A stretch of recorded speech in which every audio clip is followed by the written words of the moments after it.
Welcome everybody to Man Manga Boys Man Manga Reading Log. What did we read? We read The Greats, Blue Lock 3 and 4, Heavenly Delusion 4, 86 3, Can't Stop Cursing You 3, Pandora Hearts 3. read a lot of threes. Down da Don Volume 2, and How a Realist Rebuilt the Kingdom Volume 1 Omnibus, as well as Vinland Saga 11, which is an omnibus as well.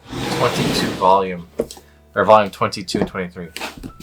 So somebody asked me in my opinion on Realist, how a Realist rebuilt the kingdom, and so I read it just so I could give them an opinion on it real quick. Oh my god, I got sucked into this title. The amount of details just like really glued me into this story. I really don't like politics and isekais like at all. I was sucked in. Look at those biddies. What? How do you not get sucked into that? That's impossible. Oh my god. But no, for real, the way that they describe this world and the setting really makes it interesting. So I was all involved into it. I couldn't stop reading it. So it was a big shock to me because I did not think I was going to like it as much as I did. If you like isekais at all, I would definitely recommend checking this one out. Probably not my favorite, but it's up there. It's really good. Don Da Don, Volume 2. I love Don Da Don. So we find out that the main character, Swirly Glasses here, he got his dick back, but wouldn't you know it, he is missing his balls. And Turbo Granny is now sealed away in here, but Turbo Granny's powers are sealed away in him. So now it's up to Swirly Glasses and Hot Weird Girl to figure out how to get his balls back. And they find out that this Bully Girl actually has them. And this girl right here, who Bully Girl once saw when she was younger and mistook her from her mom, is trying to kill them all, and then she eats them all. The end. Ha ha ha ha. Well, that's kind of where we leave off. But it seems that everybody's after his balls because I guess they have powers in them, and so that's pretty funny to me. But we have a lot of awesome action scenes from where we left off beforehand. We have a blast kind of reading through here with all the jokes. We do run across a few other aliens and things like that, but I cannot wait to see if anything happens to the girl. Because the guy got these Turbo Granny powers. I think it'd be really funny if she got some alien powers as well. But we'll see if that happens. And of course the mom is a riot. I think it's the mom, right? It's not like the aunt or anything. I'm pretty sure it's her mom. Anyways, it is a lot of fun. Definitely recommend reading this if you like supernatural manga or just something for a good laugh. It's up your alley. Pandora Hearts Volume 3. We get some revelations here. We find out what's going on with the Mad Hatter. We find out a little bit about Jack in this weird kind of a school. We find blah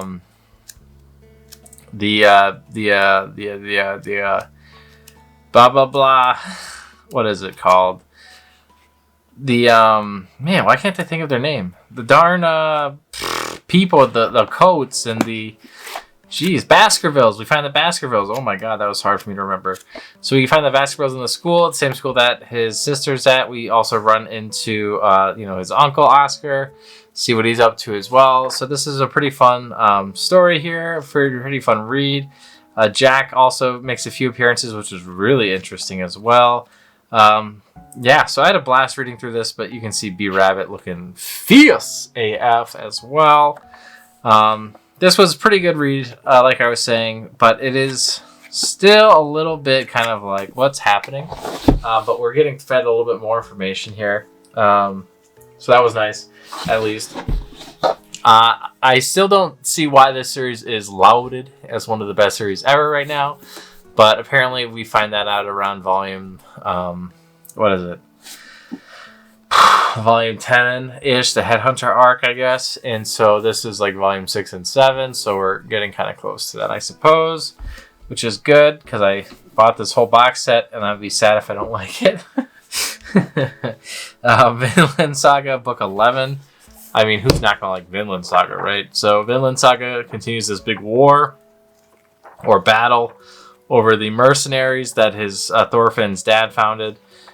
We see Grom run up a wall. We find these people go through these buildings. We find that the battle's over. Thorkel, he gets a funny scene where he thinks he's like from The Shining. That was really funny too. little bit of everything in here for everyone. Definitely recommend reading Vinland Saga if you are watching it or thinking of watching it. Then you should just watch it. It's a lot of fun. Downside is, of course, that right now people are like downing on Vinland Saga apparently because of the fact that it is the Farmland Saga. But it's all for the greater good. The Farmland Saga is actually not bad, but you can see that there's a lot of blood. I mean, look at Thorkell going down, rolling people over with this log. Like, what the heck? And Grom and Thorfinn fight on the top of the roof, which is really cool. So overall, I had a real good time reading this. This I couldn't really put down either. And it was interesting to see what Floki and his grandson would end up doing. But yeah, definitely, if you are not reading Vinland Saga, do it. At the very least, some point in your life. For the love of God. For the love of Odin. Can't Stop Cursing You. This is a long game of tag, and so it was pretty funny.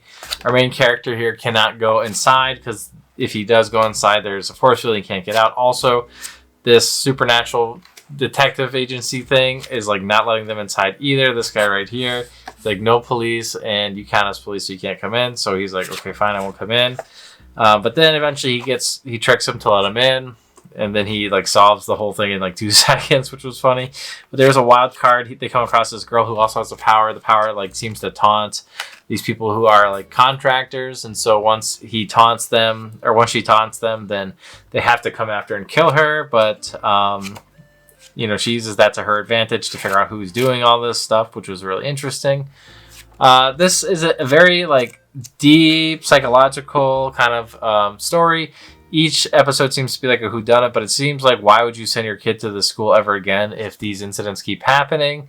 Like tons of murders in the school. Game of tag. If you're not tagging someone else within like 90 minutes, then you instant die, and then the next person is like picked randomly. And whoever's it within that 60 seconds is dead. It's kind of like hot potato. So yeah, it was interesting, and there's a little twist with this guy. But it was like a longer read. It was because it's so many texts and so much words, but it is still fun and like a mystery of how it's going to happen. But when the guy comes in and just solves it in like 2 seconds because he just walks in and he knows the answer, I was like dying laughing. I thought that was really funny. 86. This actually started to get interesting. Manga's canceled now though. But it turns out that when the processors die, that it's not over, because the Legion actually is taking the dead 86 minds and using them as brain power in order to operate the Legion. And so I was like, the Phalanx, and I was like, whoa, that's really cool. And so eventually they're going to run out of 86 like very soon.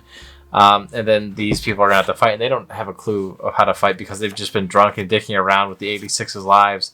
So some of the 86 I think are happy about that, and other ones are like, nah, this is fucked. So yeah, I was actually really interested in this one. This was really cool. But I think there's only 3 volumes, there might be 4, but this is pretty much it. So maybe I'll read it, maybe I won't, but 86 overall is not something I'm super interested in. I just thought that was a nice twist towards the end there. But will I read it, will I not? I don't really know. It's just not entirely my kind of thing. Heavenly Delusion Volume 4. This is really good. This is my kind of thing.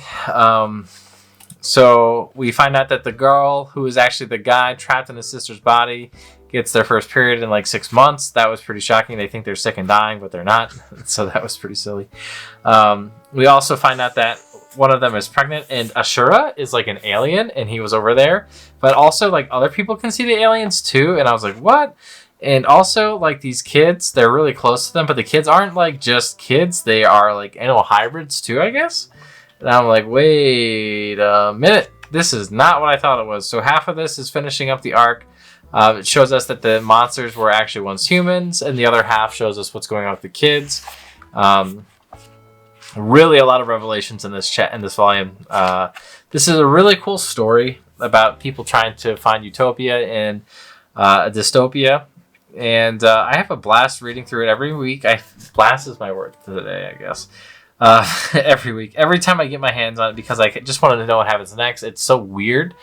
But yeah, I still don't really know where this is going. So I'm excited to see what happens. Like, we're just about at the school now, which is really good.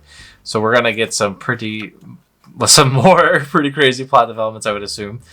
But yeah, I can't believe that one of these kids is pregnant, and I can't believe that that we're already at the school now. I thought it was going to take forever. Oh, and that was crazy how this girl, they keep amputating her body parts because if you get infected and then you turn into a monster, the only way to stop the infection is to amputate it. And that was, I guess, his wife or his sister.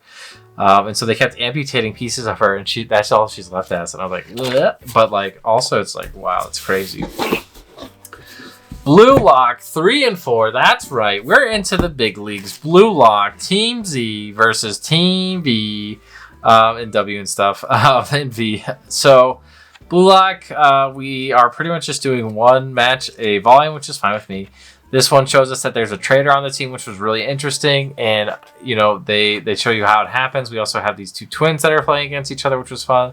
We also find out that one of the main characters has a torn ACL, and he's too afraid to kind of let loose because if he does, he thinks he'll lose his leg.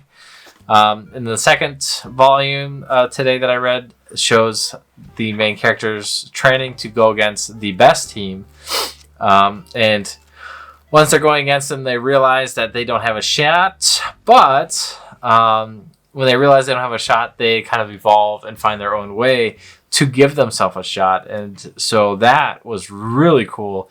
It just starts getting really good. This character right here really helps kind of kickstart that evolution, that growth. So because of that, it really made this volume shine for me because they literally had no shot. They're getting down, and that character just goes like crazy. He's like, Butcher is like, right, so this is getting fun. Now I actually have to try hard. And like, he's always been like a weird wild card. So Butcher is like, what?